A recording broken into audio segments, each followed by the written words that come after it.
नमस्कार दोस्तों, मैं आपसे बहुत सारे आयामों के बारे में बात कर रहा हूँ और हमने बात किया है, आप इस पर विचार अवश्य कर रहे होंगे। मैं आज नई शिक्षा प्रणाली और नए शिक्षा अर्थव्यवस्था के बारे में बात कर रहा हूँ।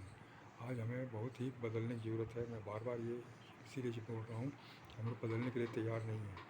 कुछ लोग बदल रहे हैं, कुछ लोग उसका फ़ायदा उठा रहे हैं इस बदलाव का, लेकिन बहुत सारे लोग 95% लोग या 90% लोग अभी भी बदलने को तैयार नहीं है। वो पुरानी ही व्यवस्था में जीना चाहते हैं, लेकिन वो पुरानी व्यवस्था समाप्त हो रही है, बदल भी नहीं बल्कि समाप्त हो रही है।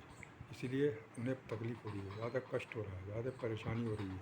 वो ज़्यादा चिल्ला रहे हैं, ज़्यादा शोर मचा रहे हैं, लेकिन शोर मचाने से भी कुछ नहीं होगा। जो बदलना है तो बदलेगा ही, उसको हम रोक नहीं सकते हैं। टेक्नोलॉजी आ गई, हम रोते रहे, चिल्लाते रहे या कुछ भी करते रहे, लेकिन टेक्नोलॉजी आ गई, हर जगह टेक्नोलॉजी छा गई है। आज नौकरियां नहीं मिल रही, हम कितने भी आंदोलन करें, कितनी भी बातें करें, लेकिन नौकरियां समाप्त हो रही हैं। आज रोज़गार स्थान ले रहा है। हमें जीविकोपार्जन के लिए रोज़गार करना है या फिर आर्थिक स्वतंत्रता का काम करना है, ताकि हम पैसे से आज़ाद हो सकें, पैसे की समस्या से मुक्त हो सकें। आज इस बात की संभावना बढ़ती जा रही है। तो हमें ये सब चीज़ समझनी पड़ेगी, अपने बच्चों को समझाना पड़ेगा। पहले खुद समझना है, फिर बच्चों को समझाना है।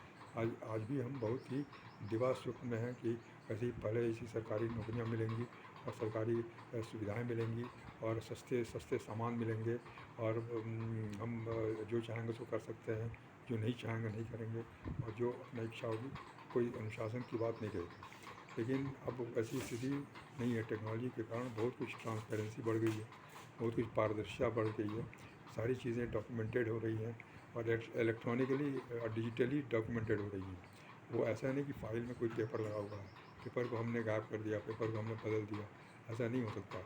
आज हर चीज़ें डिजिटलाइज हो रही हैं, हर चीज़ें परमानेंट रिकॉर्ड में आ रही हैं। वो सालों 100 साल बाद भी वो दिखेंगी।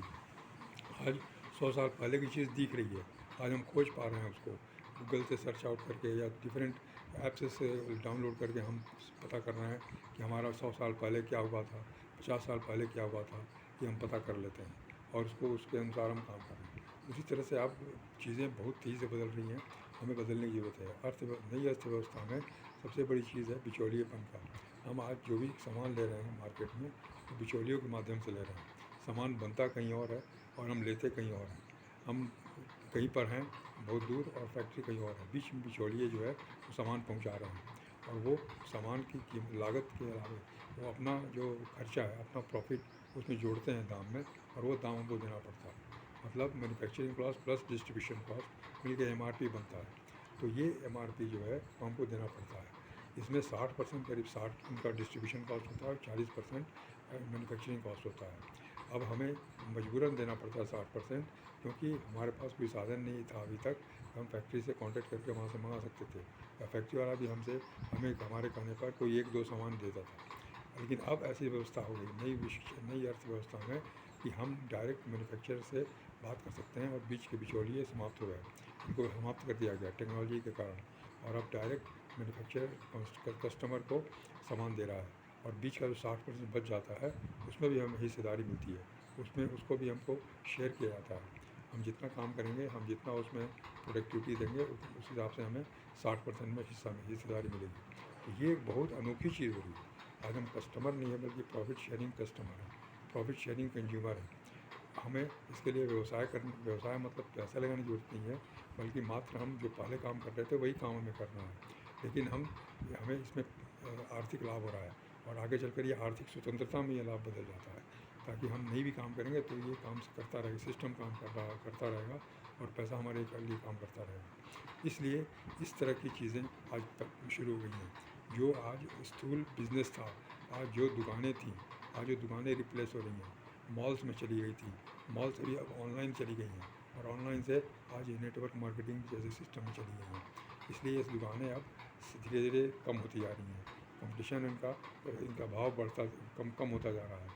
आज ये कोरोना काल में दुकानों से कितनी परेशानियाँ हुई, दुकान वालों को कितनी परेशानियाँ हुई, दुकान खोलना मुश्किल हो गया था, ग्राहकों को दुकान में घुसने देना मुश्किल हो गया था। लेकिन जो ऑनलाइन में काम कर रहे थे, जो कंपनियां ऑनलाइन में काम कर रही थी, उनके लिए कोई दिक्कत नहीं थी, वो आराम से काम कर रही थी, और बल्कि बेहतर सर्विसेज दे रही थी। अच्छा पैसा उन्होंने कमाया और लोगों को भी पैसा देने की कोशिश की।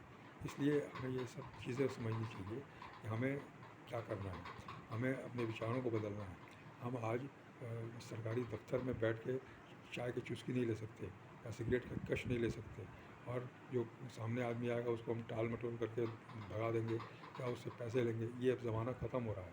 तो अब सब चलता है कि ज़माना ख़त्म हो रहा है। अब ये समय आ गया जिसमें कि विकास है और सुपर पावर बनने की होड़ है। आज भारत सुपर पावर बनने की होड़ में है, भारत पूरे विश्व में, और सुपर पावर बनने वाला है वो। लेकिन सुपर पावर बनने के क्रम में हमें जो कष्ट हो रहा है, विकास का जो कष्ट हो रहा है, हमारी सुरक्षा कवच टूट रही है, उसके कारण हमें परेशानियाँ हो रही हैं। इस परेशानी से बचने के लिए हमें नई शिक्षा प्रणाली को अपनाना पड़ेगा और नई अर्थव्यवस्था को अपनाना पड़ेगा, तभी हम उसका लाभ ले सकते हैं।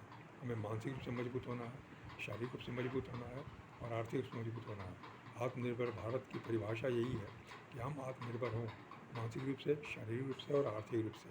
कहीं भी हम आश्रय की खोज न करें, कोई हमें सहारा देगा इसकी खोज न करें, बल्कि हम सक्षम हों, हम एक पूरा अच्छा यूनिट बन जाए समाज के, और समाज को हम कंट्रीब्यूट करें, ये हमको कोशिश करनी चाहिए।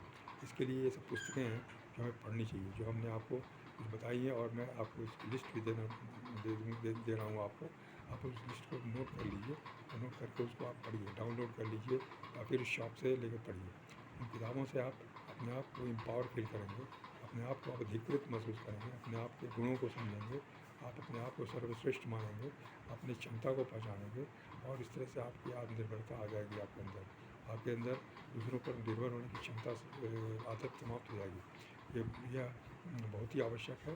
और स्वास्थ्य के बारे में हमको सोचना है कि स्वास्थ्य हमारा कैसे अच्छा बना रहे। हम दवा, डॉक्टर, हॉस्पिटल के भरोसे न रहें, अपने मूल स्थान पर जाएँ, ताकि वहाँ पर हम विकास कर सकें, वहाँ लोगों को विकसित कर सकें। अपने जो स्वजन हैं, अपने जो हमारे पूर्वज की संतानें हैं, उनको हम शिक्षा दे सकें, अच्छा राह दिखा सकें, ये बहुत आवश्यक है। यंगस्टर्स को बहुत याद दिलाना बहुत ज़रूरी है। आज वो दिग्भ्रमित हैं, आज वो कन्फ्यूज़्ड हैं कि कहाँ जाएँ, क्या करें, क्योंकि नौकरियाँ बंद हैं, व्यवसाय में कोई दिक्कत नहीं, व्यवसाय में बहुत सारी दिक्कतें आ रही हैं, पैसा फंस रहा है लोगों का, इसलिए अनिश्चितता बनी हुई है। इसलिए हम सुरक्षा कवच से हमको बाहर आना है, और ये अनिश्चितता को स्वीकार करना है और उसको निश्चितता में बदलना है। हम अपने ही से ही सब कुछ कर सकते हैं। हमारे अंदर ये क्षमता है, हमारे अंदर बुद्धि है, विकास है, सब कुछ हम कर सकते हैं। मैं कुछ आपको पुस्तकों के बारे में बताऊंगा अगली बार, आप उसको नोट करिएगा। उसकी विशेषताओं के बारे में बताऊंगा, उसको आप नोट करिएगा और उन पुस्तकों को पढ़ना शुरू कर दीजिए। यह जनरल पुस्तकों से बहुत ही ज़्यादा महत्वपूर्ण है। आप जो भी आप स्वयं पढ़ते हैं, बच्चों को पढ़ाते हैं, जो पुस्तकें स्कूल कॉलेज में चलने वाली पुस्तकें, उसका कोई अर्थ नहीं है। वो जान करके भी हम कुछ नहीं कर सकते, बच्चे कुछ नहीं कर सकते। अब बच्चे असफल हो रहे हैं, बच्चे आज निराश हो रहे हैं, ग्रेजुएट, पोस्ट ग्रेजुएट हो गए, PhD होल्डर होकर के आज उन्हें उनके चेहरे पर मासूमियत है, मायूसी है, निराशा है। इसलिए हमें ये सब चीज़ समझनी होगी और इसे फील करना होगा। फिर मैं आपसे और आगे बात करूँगा। नमस्कार, धन्यवाद।